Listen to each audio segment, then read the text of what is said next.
Me llamo Margaret Collins. Tengo 59 años, soy hermana y vivo en un barrio tranquilo de Oregón. Llevo casi 2 décadas como ejecutiva de negocios y crío a 2 hijos. Emily, mi hija de tan solo 32 años, y Luke, mi hijo de 29. He dedicado la mayor parte de mi vida adulta a asegurarme de que nunca tuvieran que pasar por las mismas dificultades que yo. El martes pasado recibí un correo electrónico que lo cambió todo. Era de Emily, sin asunto, solo su nombre en mi bandeja de entrada.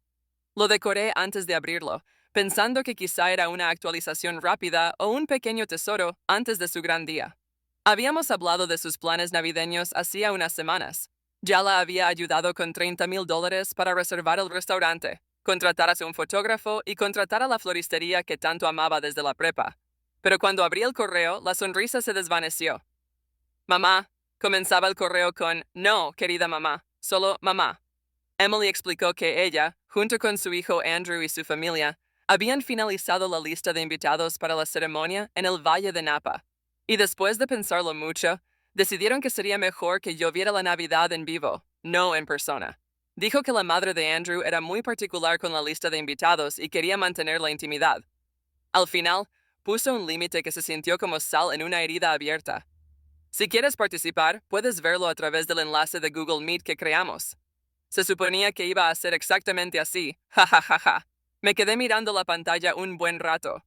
Se me enfrió el café. No me temblaban las manos. No grité. Algo dentro de mí se estremeció suavemente, como si el suelo se hubiera abierto, pero seguí en pie. Respondí con solo 4 palabras. Claro, disfruta de tu gran día. Sin emoción, sin discusión, solo una expresión tranquila. Y sabía en el fondo que esas 4 palabras sonaban más fuertes que cualquier grito. No quería pelear, no quería lágrimas, quería claridad, quería que el silencio hablara por sí solo. Cerré mi portátil, terminé mi café, que ya estaba frío, y estaba lista para trabajar como si fuera un martes cualquiera. Pero no lo era. Ese fue el día en que dejé de despreciar el hecho de que mis lesiones afectaban a mi hija. Ese día todo cambió. El camino a la oficina esa mañana fue tranquilo. El aire puro de Oregón aún mantenía fresco el refrigerador, pero yo apenas lo noté. Mi mente seguía dándole vueltas a la misma pregunta. ¿Cómo llegamos hasta aquí? Trabajé en Caldwell Walker Law durante 18 años. No es un trabajo glamuroso, pero sí estable. Y la estabilidad era lo que necesitaba después de la repentina muerte de mi esposo, cuando mis hijos eran adolescentes. Recuerdo estar de pie frente a nuestra vieja lavadora, con los números en el mostrador, intentando calcular cómo iba a pagar la compra y la matrícula universitaria de Emily. En aquel entonces, ni siquiera pensaba en renunciar a mis fines de semana. Tuve turnos extra, cancelé vacaciones, me perdí cumpleaños. Me dije, ya habrá tiempo para mí más adelante, pero nunca lo hubo. Cada centavo que ahorré fue para Emily y Luke. Cuando Emily cambió de universidad 2 veces y necesitó más préstamos, los pagué. Cuando trabajó en Nueva York por un corto tiempo fuera del país, le congelé el préstamo y el boleto de avión. Cuando tenía 27 años y lloraba por su segundo crimen, me echaron de casa. Le tomé la mano y le preparé té en una cocina que no parecía su hogar. Cuando Luke quiso comprar una casa con su esposa, le escribí que había firmado el préstamo y los primeros $10,000 sin ningún estrés. Nunca tuve un enfoque. Eso es lo que hacen las madres. Pero ese correo me hizo sentir como una transacción, como si hubiera sido útil y ahora no, como si hubiera tenido una vida sin dormir y se hubiera acabado. De vuelta en la oficina, mi jefe, Robert, se detuvo en mi escritorio.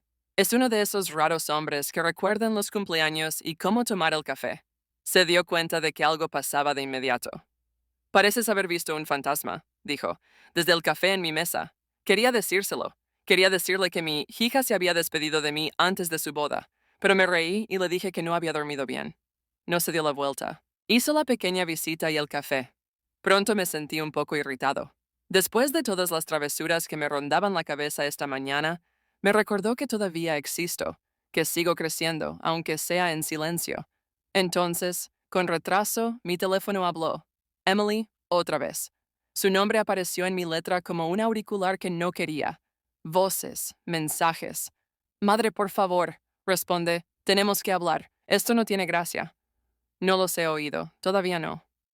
Me quedé allí sentado, bebiendo mi café con leche, pensando que quizá era hora de detener a la persona que siempre contesta. Quizás era hora de formar parte de la historia de alguien más si no te dejaban seguir en el escenario. Esa tarde, tomé una decisión que cambiaría el mundo bajo nuestros pies. No gritaría, no rogaría, haría algo mucho más poderoso. Tendría cuidado. Después del trabajo, no fui directo a casa. Conduje hasta la sucursal más cercana del Bundesbank, a unas cuadras de la oficina. Carlos, el director general, me ayudó con todo, desde los gastos de formación hasta las indemnizaciones. Siempre me saludaba por mi nombre. Señora Collins, parecía reír, mientras se levantaba para estrecharme la mano. ¿Qué puedo hacer por ti hoy? Me senté a su lado y dejé mi pañuelo en el pasillo. Mi voz sonaba tranquila, casi demasiado tranquila. Necesito un interruptor de contacto, dije. Miró. ¿El que daba al Napa Venue? Sí, ese. Carlos se desesperó. Podría haber una compensación, dependiendo del momento, pero ¿puedo preguntar por qué? Las circunstancias han cambiado. Respondí sin dar más detalles. Levantó la vista hacia la pantalla. Tienes suerte. Todavía no se ha intentado, solo en cuanto al tiempo. Hizo una pausa y me miró. ¿Estás segura, señora Collins? $50,000 es una suma considerable. Lo agarré, estoy seguro. $50,000. Esa era la siguiente cantidad que había planeado agregar a los $30,000 que ya se habían perdido. $80,000 en total. No me permitieron casarme. Llené los formularios necesarios y salí del banco sin pensarlo 2 veces. Para cuando llegué a casa, Emily había tenido 9 abortos espontáneos. 2 de Luke. Un mensaje de voz simplemente decía, «Mamá, por favor, no hagas eso». Apagué el móvil. En la cocina había encontrado la botella de vino tinto que había guardado para Navidad. Aún no la había abierto. Emily tenía que venir de visita, pero canceló a última hora. «Trabajo», dijo. Bebí un vaso, lo puse en el suelo y me senté bajo el sol que se ponía. Los pájaros cantaban en los árboles. Un perro recién nacido ladró. Todo parecía estar en silencio. Y entonces empezaron los recuerdos. Todos los cumpleaños que había planeado yo sola. Todas las nochebuenas en las que temía no poder esperar una llamada que nunca llegó. Todos los pequeños sacrificios que nadie notó. Los zapatos nuevos que no compré. El coche que conduje durante 14 años. Las aventuras de las que me he despedido. Pensé en la madre de Andrew, la mujer que conocía a Emily de pies a cabeza, pero que tenía más peso que yo. La mujer cuya sola idea significaba familia, sin la cual solo había una persona que guió a Emily en cada etapa difícil de su vida. Pensé en cómo Emily probó su correo electrónico con un LOL, como si fuera una broma despertar a tu propia hija a través de una pantalla. Y finalmente, pensé en mí, no como madre, no como hermana, sino como mujer. ¿Qué quería? Paz. Resistencia, una vida que no se centrara en la importancia de la gente que solo se levanta cuando necesita algo. Esa noche, a las 9, sonó el timbre. Consideré ignorarlo. Pero resistirme me hizo sentir mejor. Era Luke, todavía con su ropa de oficina, sin zapatos, arremangados. Parecía incómodo, sosteniendo su teléfono en una mano como un escudo. Mamá, dijo, entrando antes de que pudiera hablar. ¿Por qué no contestas el teléfono? Emily está contenta. Cerré la puerta sin hacer ruido. Hola a ti también. Él grita, cada vez más rápido. Ella dice, no vienes a casarte ahora, que eres difícil. Me río. Difícil. ¿No ibas a una boda a la que no me invitaron? Se comportaba de forma extraña. Los padres de Andrew pegan la mayor parte, mamá. Ya sabes lo tradicionales que son. Crecí con una ceja. Tradicionalmente. Ya pagué $30,000. Estaba dispuesto a pagar 50,000 más. Eso no es tradición, es una estafa. Se quedó paralizado. Espera, ¿me estás enviando otros 50,000? Eso fue, dije, mi antojo. Pero basta. El rostro de Luke se suavizó. Mamá, cuentan con ello. El restaurante, la comida, Ya no es mi problema, dije con firmeza. Alzó la voz. Claro que es tu problema. Es tu hija. Y yo soy su madre, dije en voz baja. Una madre a la que le habían dicho que se quedara en casa viendo la televisión desde una pantalla. Se pasó las manos por el pelo, visiblemente tenso. Siempre lo haces todo por ti mismo. Y eso fue todo. Ese fue el momento en que algo dentro de mí finalmente dolió. Fuera de mi casa. ¿Qué? ¿Me oíste, Luke? Fuera, madre. No, dije con firmeza, pero en voz baja. Lo di todo. Y ya no quiero ser la villana de una historia que escribí con amor.